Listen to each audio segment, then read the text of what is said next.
Welcome to the Paper Trails and Rabbit Holes podcast. Welcome to the debate. Imagine waking up on just a random Tuesday morning, looking out your front window and seeing your entire street just, flooded with people. Mm-hmm. And not just a few dozen either. Right. Thousands of them. And then, multiply that across every major city, every small town, and every highway in all 50 states. That is exactly what happened on March 28th, 2026. Yeah, 8 to 9 million people marching simultaneously. It's loud, it's incredibly angry, and it just completely shatters the normal boundaries of what we think of as a political protest. Oh, it is the absolute definition of a systemic rupture. I mean, usually a protest is like a localized pressure valve, Right, you get a permit, you stand in a park. Exactly. A permit is filed, a park is occupied, people air a specific grievance, and then they go home. It's contained. But this No Kings movement, we just haven't seen anything of this scale or intensity in our lifetimes. It is totally uncontained. It really is, and that rupture leaves us with a central question that we are going to debate today.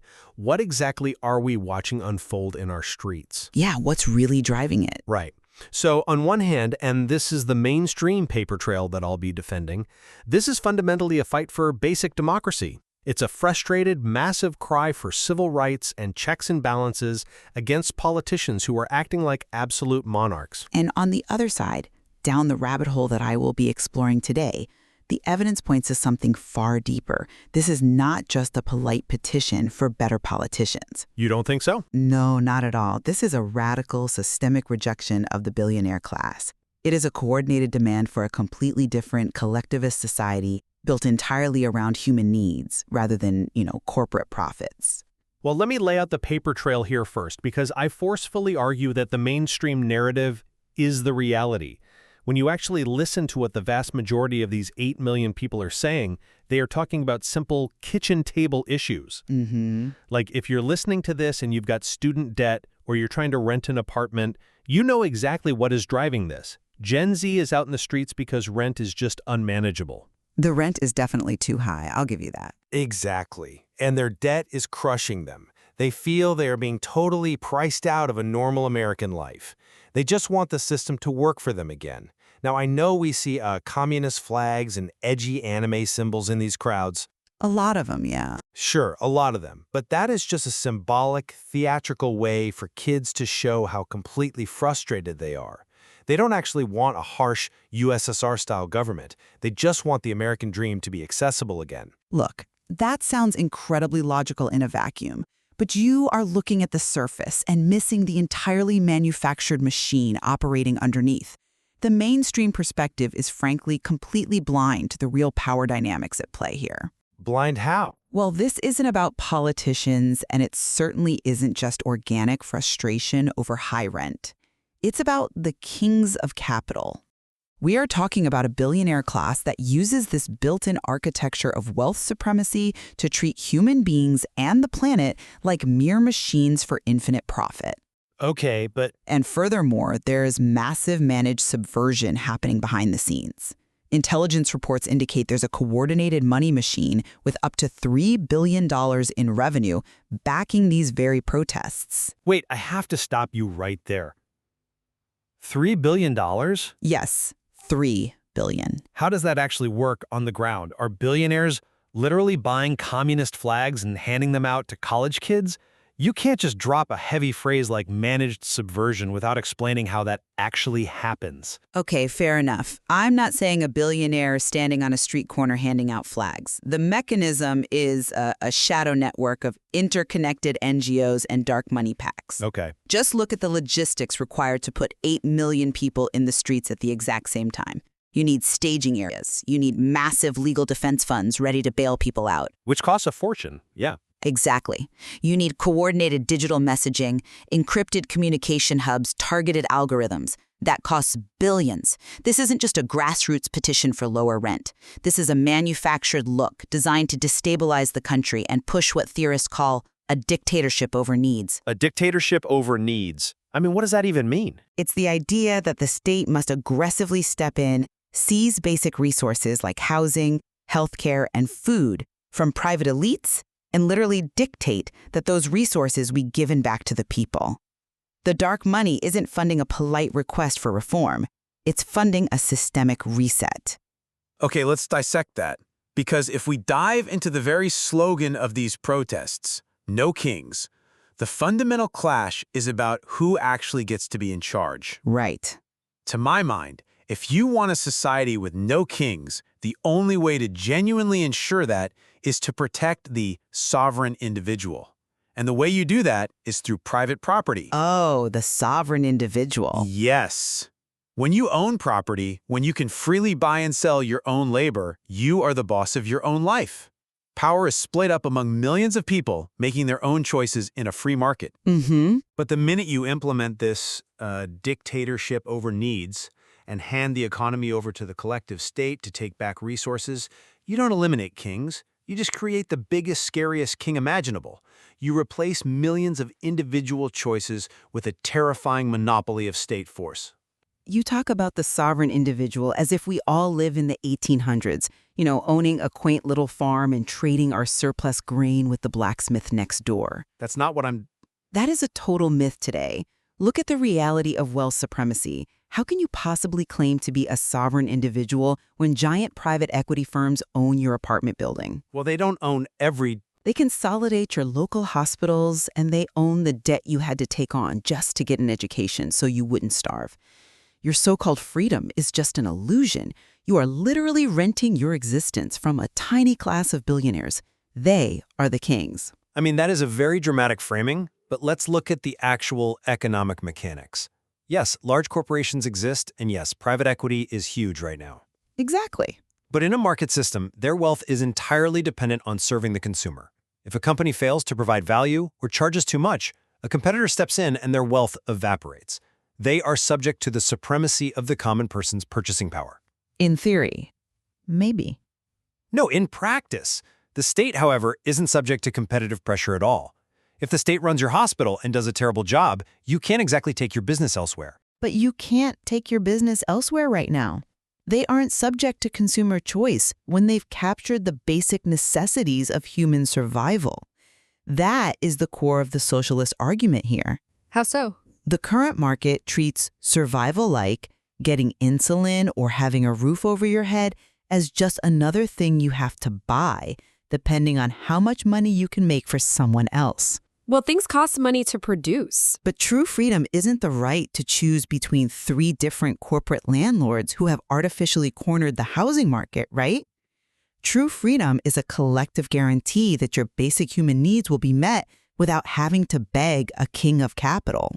Okay, but if this movement is genuinely just about having basic human needs met, why are they flying the hammer and sickle? I mean, let's be real here. It's symbolic. That symbol represents regimes that historically produced massive systemic starvation and totalitarian oppression. Stalin's collectivization killed 5 to 9 million people in the 1930s alone. I know the history. And they are waving this flag while completely ignoring the greatest statistical triumph in human history. Capitalism is the greatest poverty killer our species has ever seen. I think that's a very generous reading of... It's just the data. Before free markets, roughly 90% of the global population lived in extreme grinding poverty. 90%. Today, because of global trade, that number's down to about 10%. Waving a communist flag in the wealthiest, most technologically advanced era in human history is completely absurd. Look, I have to cut in here because you are reading a 20th century textbook to explain a 21st century crisis. You look at the hammer and sickle and you see Stalin. Because that's what it means. But the kids in the street look at it and see the ghost of a future they were robbed of. Have you considered the concept of hauntology? Hauntology?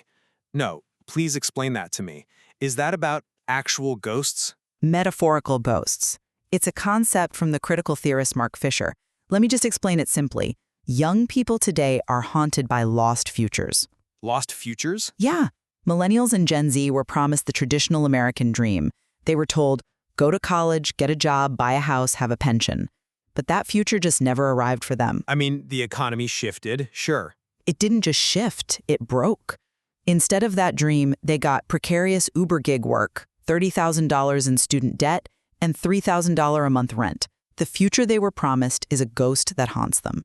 So you're saying they wave the communist flag because they're grieving a lost economic promise? Exactly. They are trapped in what Fisher called capitalist realism, the feeling that it is easier to imagine the end of the world than the end of capitalism. Wow. So they wave these extreme symbols because they literally cannot imagine a viable future under the current system anymore. It's just a symbolic rejection. They aren't asking for Stalin's gulags or breadlines. They are dreaming of what theorists call luxury communism or acid communism. Acid communism?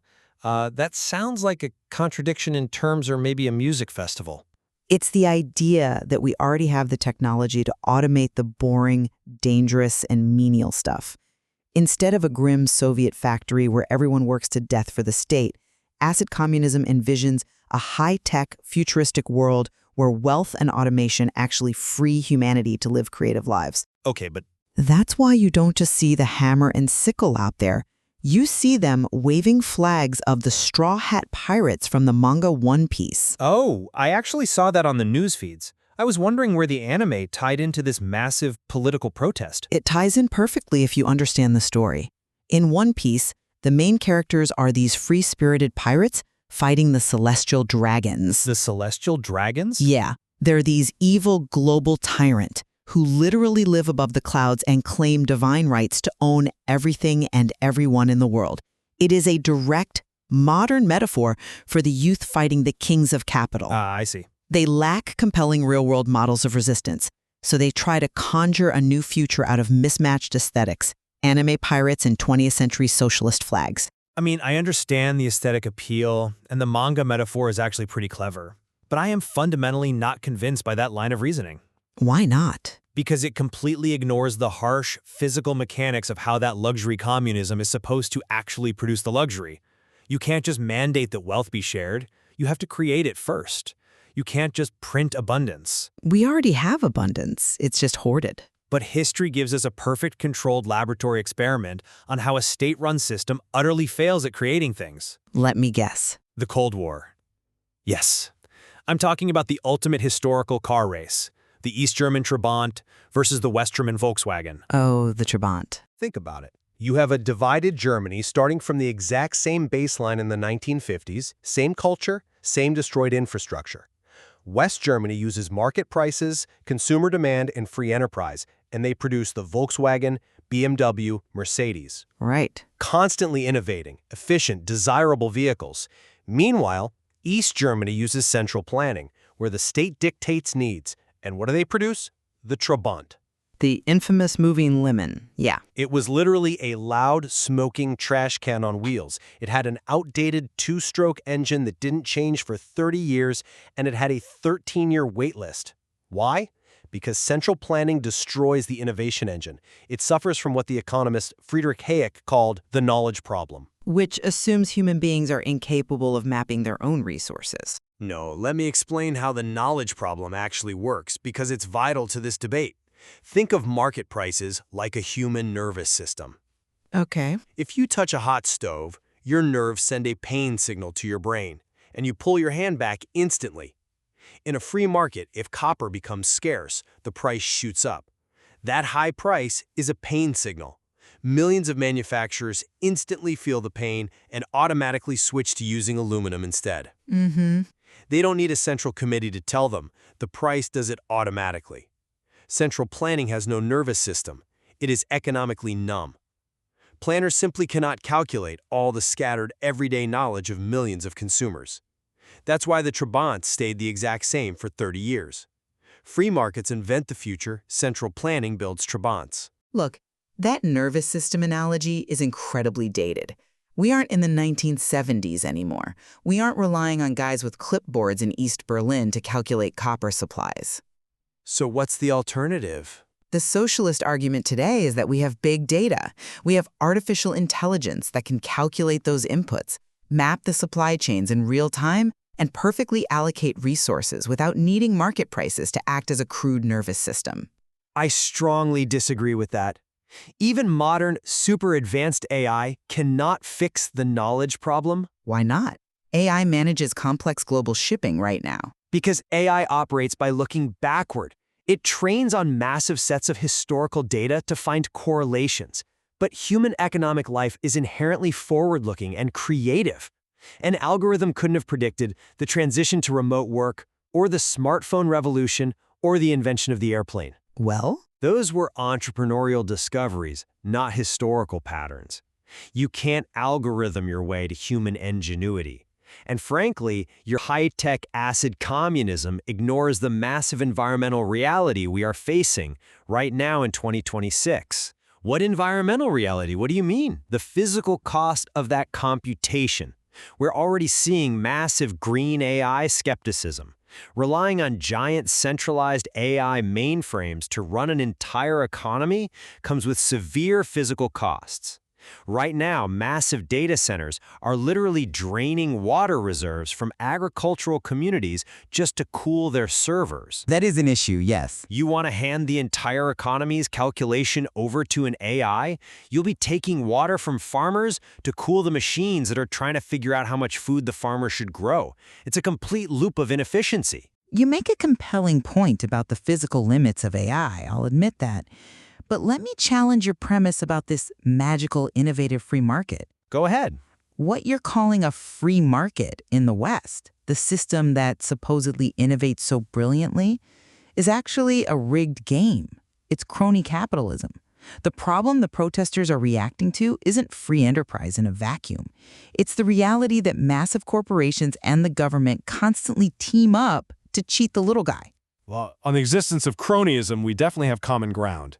When big business gets in bed with the state, it's a disaster. Exactly. But explain to me how government corruption justifies a socialist reset.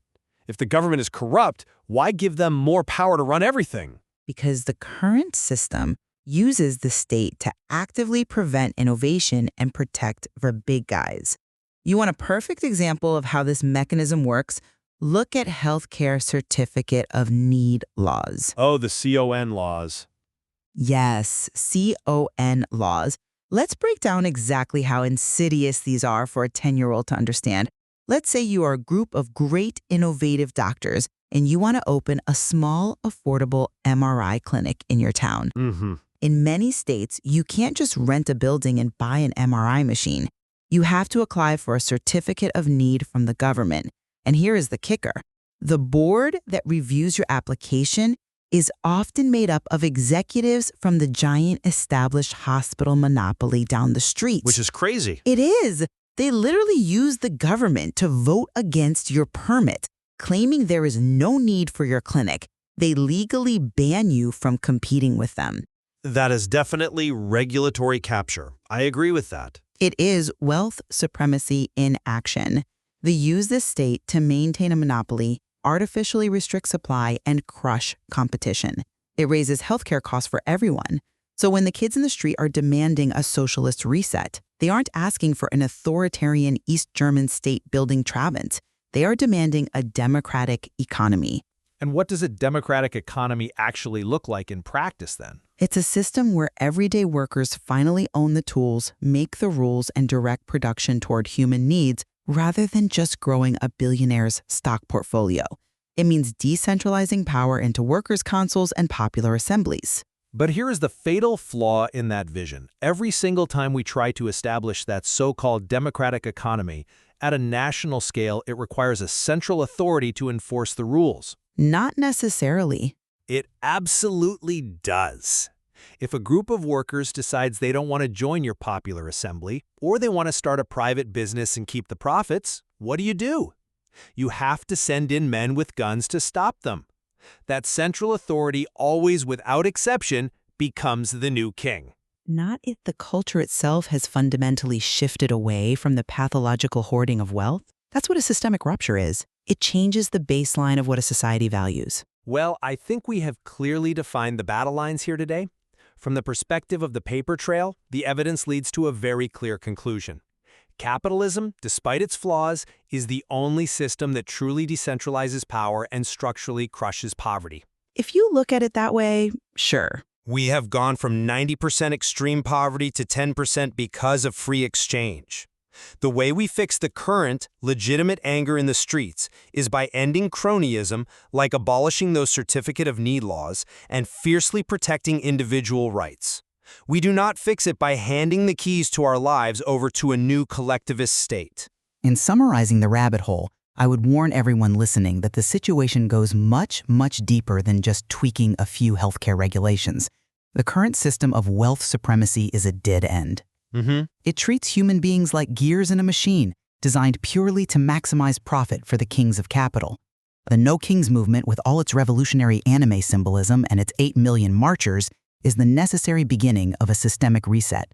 It's a fundamental demand to put human dignity above billionaire profits. Yet, if there is one point of profound convergence we've found in this debate today, it's that the current system is heavily, undeniably distorted. Whether you label it crony capitalism or wealth supremacy, the unholy alliance between big money and government power is exactly why millions are marching right now. Absolutely. The mechanisms of power have been captured. It's up to the listener to decide which path forward actually dismantles the throne and which path just builds a new one. The paper trail doesn't have to end here, but the descent is just beginning. Find us at PaperTrails&RabbitHoles on YouTube, Spotify, or wherever you hunt for the truth. Keep your eyes open. We'll see you at the bottom.